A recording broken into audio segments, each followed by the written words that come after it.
বর্তমান অন্তর্বর্তীকালীন সরকার কি করতে চাইছে? রাষ্ট্র মেরামতের জন্য অন্তর্বর্তীকালীন সরকারের আর কত মাস কিংবা কত সময় প্রয়োজন? আমরা দুই একজন উপদেষ্টার যে মন্তব্য বক্তব্য ইদানিং শুনছি, এটা অত্যন্ত দুঃখজনক। বিএনপি চেয়ারপারসন খালেদা জিয়া দীর্ঘ 7 বছর পর এই প্রথম রাজনৈতিক কর্মসূচিতে যোগ দিতে যাচ্ছেন তিনি। দর্শক শ্রোতা, অবশেষে স্ত্রীকে নিয়ে নাকি দেশে আসলেন তারেক রহমান। দর্শক শ্রোতা, এবার নিজ হাতে খাইয়ে দিলেন নাকি খালেদা জিয়াকে।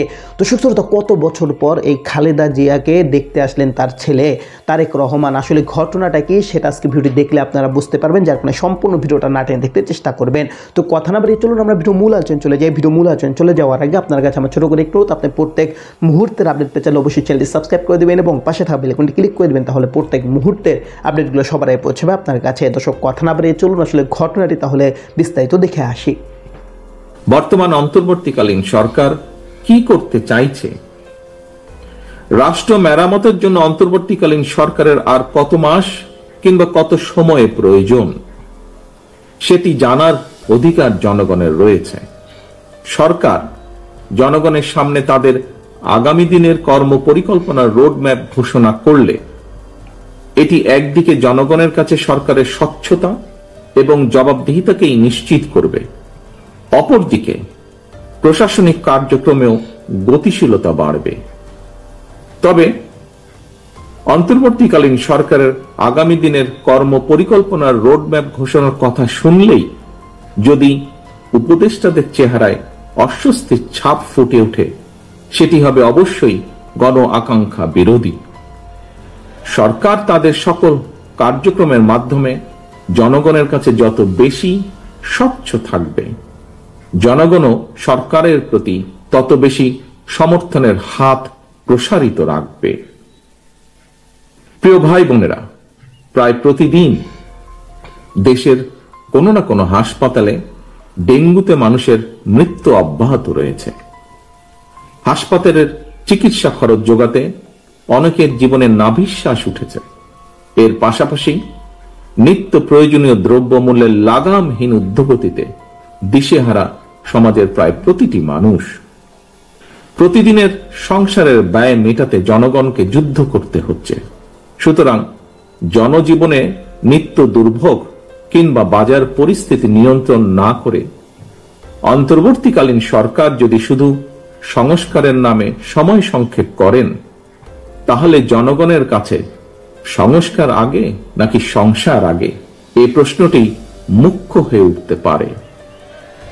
দুর্ভোগ বর্তমানে মেনে নিলেও জনগণ এখনো সরকারের বিরুদ্ধে তেমন উচ্চ বাচ্য করছে না, কারণ জনগণ বর্তমান অন্তর্বর্তীকালীন সরকারকে সফল দেখতে চায়। তবে আগেও বলেছি, আজও উল্লেখ করতে চাই, অন্তর্বর্তীকালীন সরকার নিজেরা নিজেদেরকে সফল দেখতে চায় কিনা তা তাদের কার্যক্রমের মাধ্যমেই প্রমাণ করতে হবে। প্রিয় ভাই বোনেরা, একটি দেশের জন্য 54 বছর সময় কম নয়। এই কথাটি গতকাল একজন প্রতিবন্ধী ভাই উনি উল্লেখ করেছেন তার কিছু কথা বলতে গিয়ে। লাখো মানুষের রক্তের উপর দিয়ে দেশের জনগণ আজ এক অভূতপূর্ব ঐক্যের মোহনায় এসে দাঁড়িয়েছে। এই ঐক্যকে কাজে লাগিয়ে একটি বৈষম্যহীন বাংলাদেশ গড়ার লক্ষ্যে আমাদেরকে এগিয়ে যেতে হবে। আমরা দুই একজন উপদেষ্টার যে মন্তব্য বক্তব্য ইদানিং শুনছি, এটা অত্যন্ত দুঃখজনক। সংস্কারে এটা তো ধারাবাহিক প্রক্রিয়া। এর বাহিনীতে গোটা এলাকায় এক ধরনের যে ত্রাসের রাজত্ব হতো, তখন সবসময় মনে হতো কখন কোন দিক দিয়ে আমাদের উপর আক্রমণ এসে পড়ে।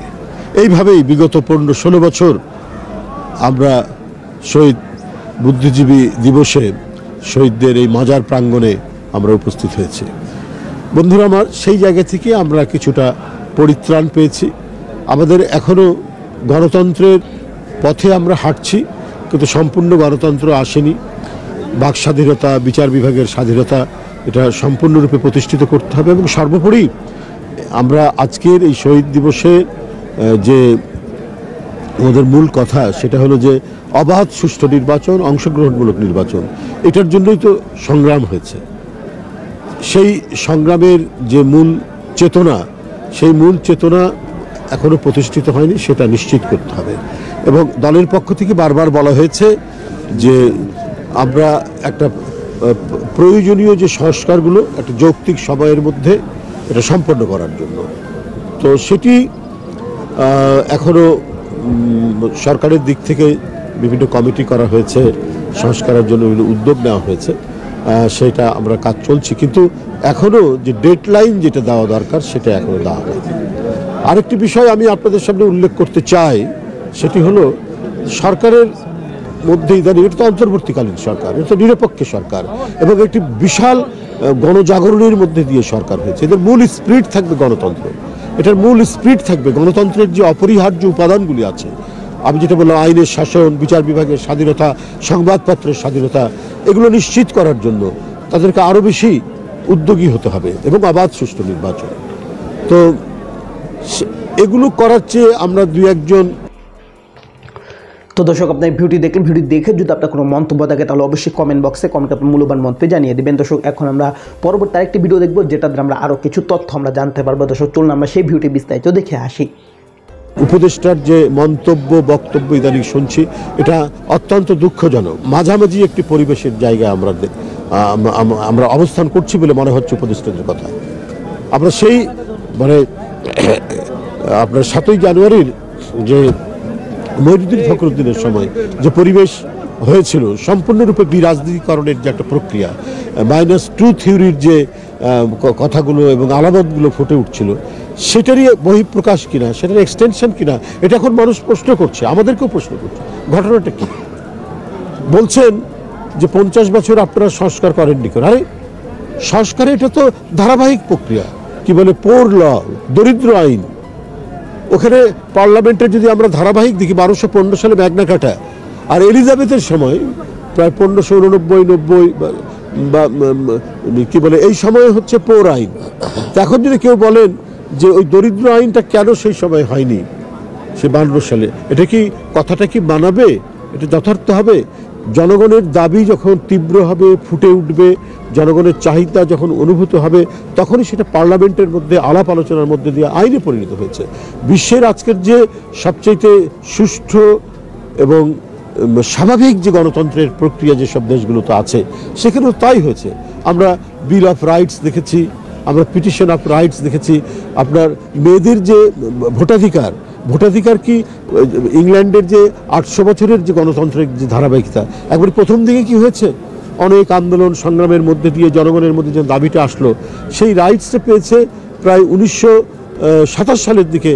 1927 সালের দিকে তারা সেই মেয়েরা ভোটাধিকার পেয়েছে এবং মেয়েদের যে অধিকার, সেই অধিকারটাও 19বিংশ শতাব্দীতে অনেক বুদ্ধিজীবী লেখালেখি করেছেন, অনেক আন্দোলন হয়েছে, কি বলে মহিলারা নানা আন্দোলনের মধ্যে দিয়ে তারপরে তাদের অনেক অধিকারগুলো নিশ্চিত হয়েছে এবং তারা ভোটিং রাইটস পেয়েছে।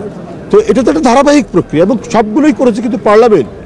কিন্তু উপদেষ্টার কথা মনে হচ্ছে যে পৃথিবীতে যে সংস্কারগুলো হয়েছে গণতন্ত্রের চূড়ান্ত অবস্থায় আসতে, তখন মনে হয় যে পার্লামেন্ট এবং নাগরিকদের যে মতামত, ওটাকে একদিকে ঠেলে স্থগিত রেখে কিছু বুদ্ধিজীবী তারা আগে কাজগুলো করেছেন, তারপর তা হয়েছে। সেটা তো হয়নি। এটা সব কিছুই হয়েছে পার্লামেন্টের মাধ্যমে, দাবি উঠেছে জনগণের মধ্যে থেকে, তারপরে রাজনৈতিক দল বা পার্লামেন্টে আলাপ আলোচনার মধ্যে দিয়ে সেটা আইন হিসেবে পরিণত হয়েছে। তো যে কথাগুলো মানে উপদেষ্টা বলছেন, আমার মনে হয় এগুলো ভুল বলছেন। ইতিহাসের যে জ্ঞান, ইতিহাস সচেতন হলে সেটি বলতেন না। আপনার 1776 সালে স্বাধীনতার ঘোষণা দিয়েছে আমেরিকা, সেদিন তো আপনার হয়নি, কি বলে যে তাদের যে কৃতদাস প্রথা উচ্ছেদ হয়নি, প্রায় 100 বছর লেগেছে। কিন্তু তাদের কংগ্রেস তো তৈরি হয়েছে, পার্লামেন্ট তো হয়েছে, স্বাধীনতার ঘোষণা তো হয়েছে 1776 সালে। তারপর থেকে ওদের গণতন্ত্রের ধারাবাহিকতা আছে, কিন্তু কৃতদাস প্রথা উচ্ছেদ করতে প্রায় 100 বছর লেগেছে। তখন যদি কেউ বলতেন যে না এখন আমেরিকান কংগ্রেস বন্ধ থাকবে, এখন রাজনৈতিক সব বন্ধ থাকে, আমরা আগে কিছু সংস্কার করি, সেদিন তো নাগরিক সমাজের পক্ষ থেকে কেউ বলেনি মার্কিন যুক্তরাষ্ট্রে, তারা ওই কংগ্রেস।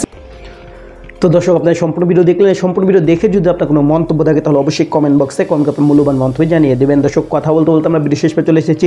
ভিডিও শেষ করার আগে আপনার কাছে আবার অনুরোধ করছি, আপনার প্রত্যেক মুহূর্তের আপডেট পেয়ে অবশ্যই চ্যানেলটি সাবস্ক্রাইব করে দেবেন এবং পাশে থাকা বেল আইকনটি ক্লিক করে দেবেন, তাহলে প্রত্যেক মুহূর্তের আপডেটগুলো সবার আগে পৌঁছবে আপনার কাছে। তো সব দিন শেষ, ভালো থাকবেন, সুস্থ থাকবেন, আল্লাহ হাফেজ।